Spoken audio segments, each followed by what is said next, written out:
course, I was extremely upset at what just happened, but it began to cause me to think about if I was experiencing that kind of bias at my level at that time when I was a director. I started to think about what our learners were running into as they go into interesting corporate work cultures, and how are they being treated, and what are they running into inside of these workplaces and inside of these environments. So that's why I decided to launch Diverse by Design. It has been well established that companies with more ethnic, cultural, and gender diversity are more innovative and profitable than those without. Being intentional about diversity, equity, and inclusion strategy simply makes good business sense. But how do you do that? What strategies actually work? This podcast tells the stories of visionaries who are actually changing the diversity landscape of tech and explores the strategies they're using to become more diverse by design. This is Nia Darville, your host, and you're listening to the Diverse by Design podcast. Today, we have Damien Howard, founder of Diverse by Design, with us. Thank you so much for being here, Damien.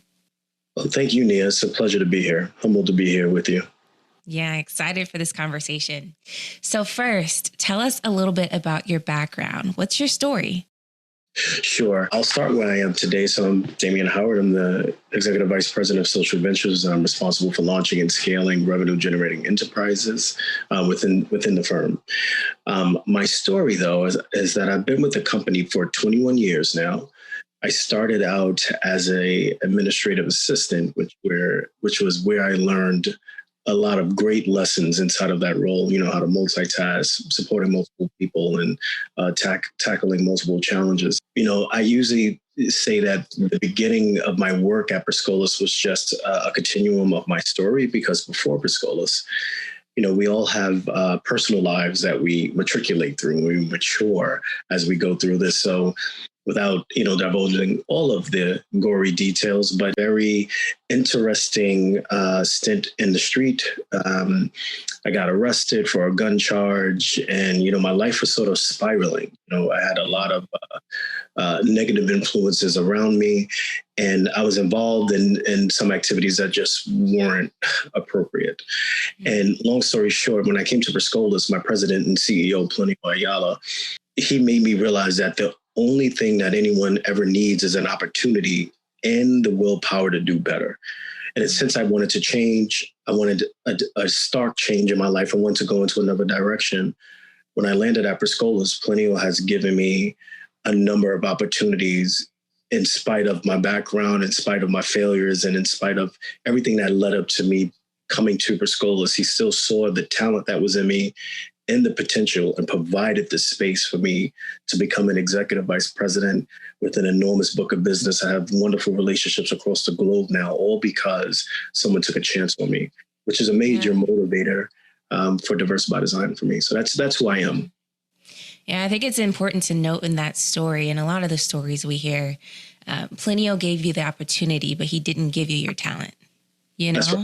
Right. Like you still had to have that innate ability to make it from administrative assistant to executive vice president. I think it's key to note that, yes, the first step was the opportunity, but you took that opportunity and you ran with it, and you have developed into the person that you are today through this hard work and skill and talent development that you've invested in. And I think that's so important. Nia, thank you for bringing that up, because you're spot on. You're spot on with that. A part of having the will that I mentioned to change and to want to do better is making sure that you're responsible and accountable for your own actions, activities, and your own development. And I took a lot of pride in making sure that I knew I could never, or I never really aimed to just be the best, because I always believe that you can learn. So I don't really believe in that. I believe that you could be sharp and that you could be valuable. But that requires a lot of self-development and exploration in order for you to get there. So you're spot on. It has to be coupled with your talents, your desire, your drive in order to be able to make it to high levels of your career. Most definitely. So talk about Diverse by Design. It's your brainchild. Where did this idea come from? Sure. So I've held, of course, a number of positions within the firm over 21 years. And one role that I had was leading the business solutions team inside of New York. Now, the business solutions team handles developing strong relationships with employer partners and placing our learners into thriving careers. So I had a wonderful series of conversations with a large firm, and I never name and shame, but it was a large law firm. And we had a face-to-face meeting after 3 wonderful, and I mean really meaningful conversations. And we had next steps in place and action items. And it was actually his suggestion that we meet. I get to this beautiful conference room, and I'm the only one in there. He sticks his head in the room, and he asks me if I'm Damien Howard. Now, part of my personality is to be a little snarky when you say silly things, because I was the only person.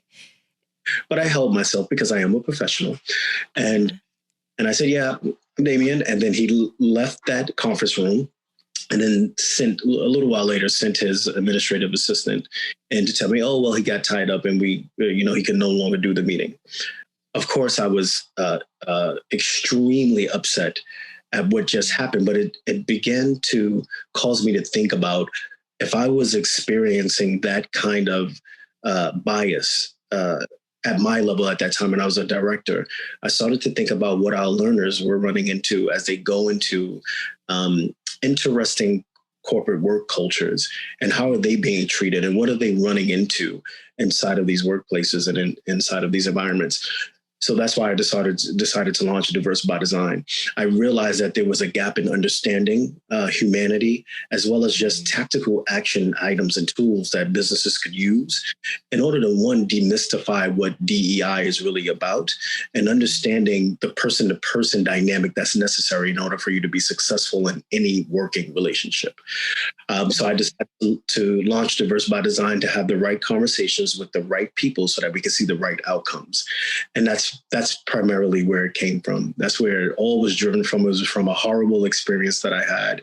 And I wanted to do my part in making sure that I was vocal and loud about it with other like-minded individuals and people who are not like-minded, because we need them in the conversation as well, to have a provocative conversation. But I want to make sure that I created a platform where we'll be able to have these conversations and then move into action. Most definitely. I think some of the greatest movements are founded on frustration. And so we're so grateful that you took that frustration and channeled it into this amazing platform. So you founded it over 5 years ago, right? It was a platform that, like you said, tackled crucial conversations about racial equity in tech long before it even became popular. So it's popularized now, but it wasn't popularized over 5 years ago when you started having these crucial conversations. Talk to me about the evolution of Diverse by Design over time and its transition from being a conversation starter to a change agent. So after I encountered that very challenging experience that provoked me to launch Diverse by Design, I wanted to essentially launch a relevant and effective model or tool where business leaders can share best practices and then move into action. When I started to dig deeper into DEI and best practices and things of that nature, here's what I found, and it's the impetus behind DXD becoming this change agent that you mentioned. So when you think about diversity, equity, and inclusion, it literally is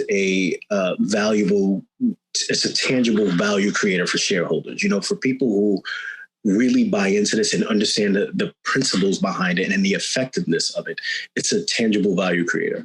So companies with high diversity, and I'm talking about measures across the board, gender, age, ethnic representation, all of that, they just simply have stronger profit margins and share gains. So that, when you think about one recent report that I was reading, that the 20 most diverse firms, according to a Wall Street Journal analysis, has an average operating profit margin of around 12% or more, compared to others who don't have it, and they hover around like 5 to 7%. So what I hear there is that DEI is not just about philanthropy and just trying to do the right thing. This is about a business imperative that can move your overall strategic goals and performance goals in the right direction, and it matters to you as a company. And since that's what you focus on as a company. So when I started to look at all of these things, When I first started it, of course, it was to have the conversation with the right people so that we could try to influence behaviors and mental models and things of that nature. And then today where we stand, we have a wonderful director called Nia Darville, who's a phenomenal leader and brings an enormous amount of creativity, which I have to be honest, it fills my heart with joy. The talent that's behind this vision that I had years ago, because now we're moving into, okay, corporate America, we're not here to fight. We're here to share best practices and partner with you to demystify this myth around, diversity means there's a drop in quality, or I have to do this as an initiative versus just a business imperative. So that change happened because change happened. That's why this change happened in Diverse by Design. As we looked at the activity, the engagement, all of the horrific events that happened last year, we had to change with the times. And that's the evolution of Diverse by Design. It moved from just a simple conversation series, meaningful, but simple conversation series. And now we're digging deep into action-driven items to ensure that we're really moving the needle around DEI and not just making public commitments, but having deep, intimate, personal outcomes and performance around DEI. Yeah, that's powerful.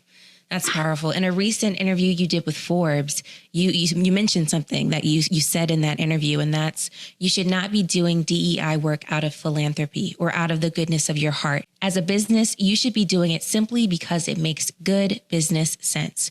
So you mentioned why it makes good business sense. In your current role, you are overseeing an initiative by Per Scholas called Customized Training. Can you talk to me about that and how that interacts with Diverse by Design and how companies can use that as a business imperative to drive their DEI work?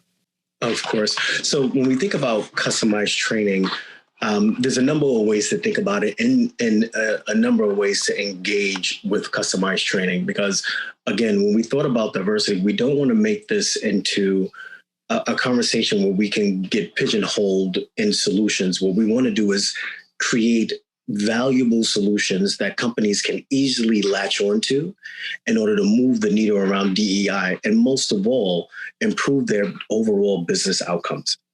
So what is customized training? So in customized training, we focus on collaborating with companies to design industry and technical pre-employment training-based curricula and content to ensure that we're building nuance and specific talent for all of our employer partners. We're looking to launch and engage in transformative business solutions, and we take a very consultative approach to really get to understand what our partners' technical talent needs are, what their digital transformation strategies are, and how we can align with those strategies internally so that it's not something that they're just layering on top of a business strategy, but it's a part of their business imperatives as they move forward. So how do we do this in customized training? We focus on value. So we focus on building relevant tech skills, providing a stable pipeline for diverse talent. We also apply the appropriate amount of speed around delivery because for all of our enterprise level firms, they need the talent when they need the talent. So we try to wrap our talent solutions around their timelines and, of course, customer satisfaction. So the customized training process basically looks like we collaborate with these businesses again in their networks to design these tracks. We customize the tracks and the content, all of those items to ensure that we are meeting them where they need the talent at. So this gives our companies, our corporate partners, a path forward around DEI in a way that makes sense for them and in a way that they can sell it inside of their firm. That makes sense as they move forward. So you are infusing DEI with strategy. You're creating this alternative talent pipeline where you're leveraging the power of Per Scholas, who has been doing training for over 25 years. They specialize in training Black and brown talent. So we're leveraging the power of Per Scholas and the brains of Diverse by Design to come to these companies who are looking to become more diverse and inclusive, not just because it's a good thing, but because it's good for their business, and really collaborating with them to help them achieve their goals. Yeah, I just got to double click on that. Yeah, I mean, yeah, absolutely right. These customized training partnerships They include, customized curriculum and identification and recruitment of specific candidate profiles and tailored training with ongoing insight to candidate performance and premium access to our high quality talent. So when you look at this solution, number one, it just simply makes good business sense. And we are leveraging our 26 years of excellence inside of workforce development. And on top of that, we have just a long bench of instructors that have a deep pedagogy. So they understand how to deliver material to learners in a truncated period of time and trap underperformance inside of the classroom to ensure that our clients at the end of the day are getting the top-notch talent that they are paying for. Once it's all concluded. So we're excited about this model because it really has resonated with a lot of our enterprise firms. And we want to continue to deliver this kind of value and elevate our learners as we go along. Thank you for sharing that. So as we work together to grow this platform, what is your dream for Diverse by Design? My dream for Diverse by Design is that this will be the primary vehicle that enterprise level firms will be able to leverage. One, to find the talent that they need to really drive the change that they want to see inside of their DEI initiatives. Two, they will be able to get this talent so that it can have a positive impact on their top and bottom line. And three, that we will be able to strategically help people move further down the line inside of this DEI journey, meaning I am anxious to help all of our counterparts move from conversation to action as quickly as possible, because we've been having this conversation for far too long. We've made a lot of big commitments. The commitments have ranged into the billions of dollars, but we only have spent somewhere upward of a couple of $100 million, maybe $250 million out of the big commitments that we have out there. And that has to change. And I think Diverse by Design will be the primary leader inside of impacting and influencing change and affecting change, providing that high-level diverse talent, and really bringing action to all of the commitments that we see out here today. That's my ultimate dream for Diverse by Design, to be that exact, specific, and powerful change agent of this new digital transformation that we are about to face post-pandemic. Wow. That's a big dream. That's a big dream. Let's do it. I'm ready. I'm excited. That is it. Thank you so much for joining us today. Can people link up with you on LinkedIn? How can they get in contact with you? Sure. I am definitely on LinkedIn. So just look up Damien Howard at Per Scholas. I would love to connect with you. And if you want to shoot me a quick email, you can email me at dhoward, DHOWARD, at perscholas.org. Thanks again for having me, Nia. I appreciate it. No problem. And if you liked what you heard, if you are interested in learning more about customized training, Damien is the person to talk to. So make sure you reach out, and we'll definitely leave more information after this.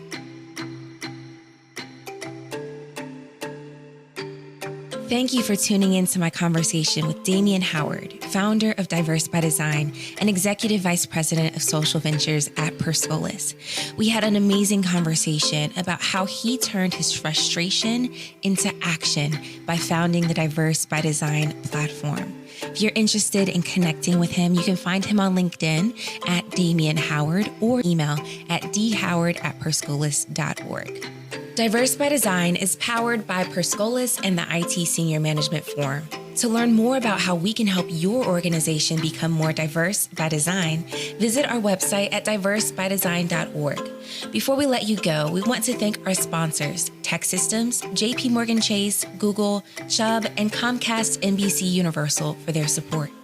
If you like what you heard, make sure you subscribe to the podcast to make sure you don't miss any insights about how you can make your organization diverse by design. Until next time.